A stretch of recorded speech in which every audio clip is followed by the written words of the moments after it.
everyone, my name is Katie. I'm just going to take you through a short 10-minute yoga sequence, thinking of focusing the midsection or the torso. So let's think of lower back, sides of the waist, the side body, and the spine. So we're going to start off just taking a few cat-cow movements on all fours. So come into hands and knees, and then just spreading your fingers wide so the shoulders directly in line with the wrist, the knees directly in line with your hips, and they're about hip distance apart. Now cat-cows, just finding that extension and flexion through the spine. So just let your belly start to slowly dip down towards the earth. The elbows will slightly bend, and then just think about shining your heart forward and lifting the gaze up towards the sky. And then as you reverse that, think about bringing the chin to the chest. You press down through your palms, and then your dome through the upper back, and the belly draws up to the spine. And then belly dips, lift the gaze as you inhale, press away, round and curl as you exhale. So just really starting to move through these two poses, a few rounds just to warm up through the spine. And really want you to think about dome in as you press away, and then tilting the head up as you inhale. So you can take about, maybe 5 or 6 rounds through this cat-cow. And then finding stillness, I'm just going to come down onto our bellies and move it into a seal pose. So, Sphinx. So in our Sphinx, we spread our fingers wide and we're thinking about stacking the shoulders and the elbows in line. Now, rather than sort of letting your self slouch here, think about pressing into your forearms and then lifting, almost like you're lifting your belly up away from the mat. So you're stretching through the front of your body and then switching on through your legs. So activate through the leg muscles, press down through the toenails, squeeze the butt cheeks, draw the kneecaps up towards the thighs. They will slightly lift away from the mat, but that will start to engage through your legs. And notice your lower back. So this is a beautiful stretch. Decompression of our lower back. It can get quite strong, so you can easily walk your hands a little bit further forward, shoulders not in line with the wrist, and that will take the pressure away from your lower back.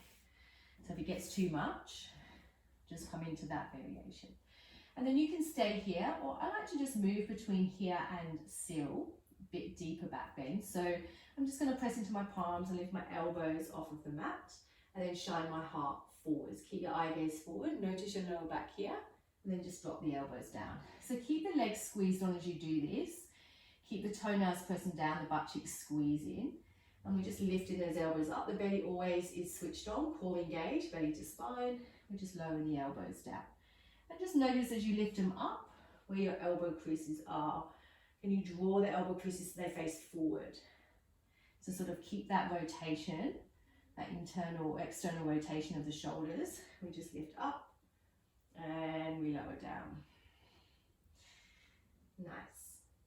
So you can come through this a few times, or just holding static. And then just to pause, just to finish off, we'll just make a pillow with your hands and just find crocodile pose. Give yourself a moment on your belly, just rocking your hips perhaps from side to side. Just notice any sensations that are through your lower back. And then just continue to sort of work up into a stronger back bend. Bring your hands now either side of your shoulders, forehead to the mat. Again, press down through the toenails. We just start to lift the chest off of the mat. So keep the hands down first. Keep hugging the elbows in.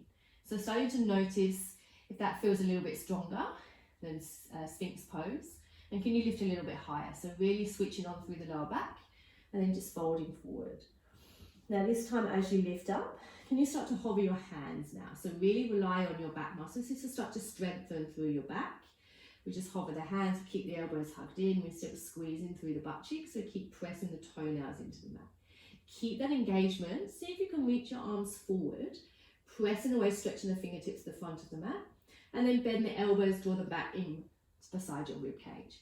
So keep that lift and just working through, almost like you're swimming. So you're pressing forward, you're drawing the elbows, bending, and then drawing them back. Keep that lift if you can, keep the legs down. So you can make a few rounds through here, finding that movement. Keep breathing, and then just find that crocodile pose to relax. Forehead on your hands as you make a pillow, maybe just a A little bit of movement into the booty, into the head.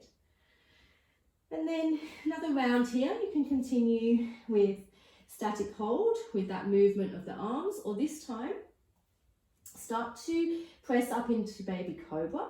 Hands stay down on the mat. Point the toes, lift the toenails, lift the thighs and the feet off of the mat.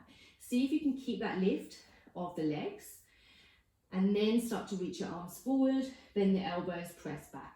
So just moving the arms once again, but keeping those legs lifted if you can off of the mat. So a little bit stronger here. Really waking up through those back muscles. And just take a few here. Keep breathing, keep pressing down through the pubic bone and keep that neck long. So just eye gaze, just sort of in front, or just not quite in front of your mat. Keep the neck long. And then when you've had enough, crocodile pose, make a pillow with your hands, rest your forehead on your hands. Just let that release go from your lower back. So now we can just come up into a tabletop. And from our tabletop, let's just start to extend the right leg back behind you and then take that right leg out to the side. Press the whole of the right foot into the mat and then lift the torso up into this gate pose, is what we call in yoga.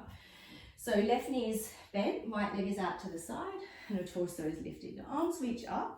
Raise the right thigh with your right hand, and then lift the left arm overhead. So now we just focus on a little bit of a side stretch through the right side of our body, a little bit of compression of the left side. And then we can bring the arms up, we can let the left hand come down to the mat, and we can reach the right fingertips overhead. Keep that right leg down, stretching through the right side of the body. So just moving through alternate sides, lifting up, stretching the left arm overhead, stretch the left side of the body, come up, left hand down, right arm overhead. So just finding that lateral stretch from the right to the left, just coming up and down. And then you can take a few rounds of just moving from side to side, and then maybe just holding that stretch a little bit further, a little bit deeper, a little bit longer, perhaps. Really reaching the left fingertips overhead, really grazing that thigh with your right hand, maybe even coming down all the way towards the ankle. See how much of a stretch you can get through the left side of your body. And then left hand down, right arm reaches up, hold that lateral stretch from the fingertips, really press away through that right foot. And now here, you might stay, just add a little bit of a back bend. Lift that right leg off of the mat, bend the knee, and see if you can reach back and catch the back foot. And if you are doing this, press the foot into the hand, draw the right shoulder back, draw the right knee back, and think about pressing forward with the hips and the pelvis. So your spine and your chest is open, and you're starting to notice maybe what is happening in your lower back. So this is a little bit of a back bend. And just notice how strong that feels, holding for a couple of breaths. And then we just simply release, coming into tabletop, and then just finding that on the other side. So if you'd like to just move through a couple of rounds of cat-cows here, just in between, before we take the other side. Then left leg, extend it long, back behind you, and then out to the side. Coming into that gate pose, lifting the torso up, and now we just reverse that. So left hand grazes the thigh, right arm reaches up, stretch through the right side of your body. Also starting to notice what is happening into the left leg as well. Perhaps in the thigh, right hand down, left arm reaches overhead, stretch through the left side of the body. Just moving through these two shapes, right and the left. So making that movement to begin with, and then we can find that static hold as we stretch a little bit deeper for a little bit longer. So left hand raises the thigh, right arm reaches up and over, and just pause in this side stretch. How deep can you go? Again, don't worry about too much about the depth, as long as you're feeling something into this right side. So the intercostal muscles are between our rib cage.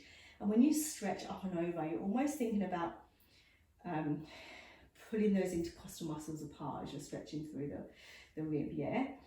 So really find that stretch. Right hand down, left arm reaches up and over. The same sensation through the left side of your body. Start to pull the rib cage apart, stretching through those intercostal muscles. And then you might stay here or lift up the left leg, reach behind, catch the back foot. Press the foot into the hand, draw the left shoulder back, left knee up and back, to just sort of find a gentle or slight back bend here. Your right fingertips can stay light on the mat. If you're finding it hard, then just bring some sort of block or something underneath the right hand just to bring the earth up. And then we can slowly release. Maybe a couple more rounds of cat-cow, just to release. And then making your way down on your backs. Now, if you do have some sort of block, it would be good to just grab that or something hard, or a thick book. We're going to find a supported bridge, just to stretch out through our last pose. So bending into the knees up to the sky. Feet about hip distance, and then take hold of your block, or if you have some sort of prop, just start to lift the hips up towards the sky, and then place that block. I'd probably recommend the lowest level or even the medium level. We can go the highest level depending on how open you are. So just place that block underneath the sacrum. Just think of that triangular bone at the base of the spine. Let that be a support for your hips as you soften them down to the mat or to the block, sorry. And then start to straighten out your legs if that feels comfortable. Now, this is also, it's a nice stretch for the front of the body, but it's also a back bend. It's a supported back bend, so we won't feel too much pressure on the lower back. If you do have that block at the highest level and you are straightening out through your legs, you will find that it can actually be quite strong. So if you need to just bend the knees at any time or lower the block to a lower level, then you can just start to explore what feels best for you. But this is a beautiful stretch, again, just to focus in not only on the back body, the posterior chain, but also really lengthening through the whole of the front of the body. So you can hold here for as long as you wish, palms up to the sky, shoulders drawn back. And just keep your breath steady as you breathe here, especially if your legs are long, you have that block on the higher level. Just be really mindful of your lower back. And then I would probably suggest after you pause and you stay here for, again, perhaps at least 10 breaths, but maybe up to a minute if you have the time. To come out, just bend the knees, lift the hips off of the block, place it to the side. Slowly lower your hips down to the mat. Take your knees mat distance, knock them in together, and then just start to windshield wipe your knees from side to side. So this will just take away the pressure through the lower back. Just a bit of an easier way, not easier, but I'd probably say more effective way to just reset the pelvis here. And then you can have the knees, you can finish off with a gentle supine twist if that feels comfortable. Knees are stacked over to the left, to center, and then draw them over to the right. Just finishing off with a twist. Yeah, thanks guys, that's about it.